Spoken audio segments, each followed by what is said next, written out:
मनुस्मृती हा कायदा इंग्रजांनी महिलांच्या विरोधात तयार केला होता, जो 1927 साली डॉक्टर बाबासाहेब आंबेडकर यांनी जाळला।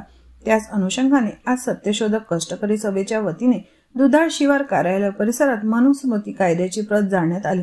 इंग्रजांनी तयार केलेल्या या कायद्यामध्ये स्त्री ही चूल आणि मूल इथपर्यंतच राहावी, घराबाहेर स्त्रियांनी निघू नये असा या कायद्यात उल्लेख होता। परंतु डॉक्टर बाबासाहेब आंबेडकरांनी तो कायदा जाळून महिलांसाठी समाजाची द्वार उघडले, म्हणून हा दिवस मनुस्मृती दिवस म्हणून पाळला जातो। आज नंदुरबार येथे सत्यशोधक ग्रामीण कष्टकरी सभेच्या कार्यालयात सत्यशोधक ग्रामीण कष्टकरी सभा व सत्यशोधक महिला सभेच्या वतीने स्त्री मुक्ती परिषद घेण्यात येऊन मनुस्मृती कायद्याची प्रत जाळण्यात आली। आजचा दिवस हा भारतीय स्त्री मुक्तीचा दिवस आहे, म्हणून आजची महिला ही देशाच्या सर्वोच्च पदावर बसली असून वेगवेगळ्या पदावर कार्यरत आहे असे सांगण्यात आले। यावेळी सत्यशोधक ग्रामीण कष्टकरी सभेच्या महिला व पुरुष मोठ्या संख्येने उपस्थित होते।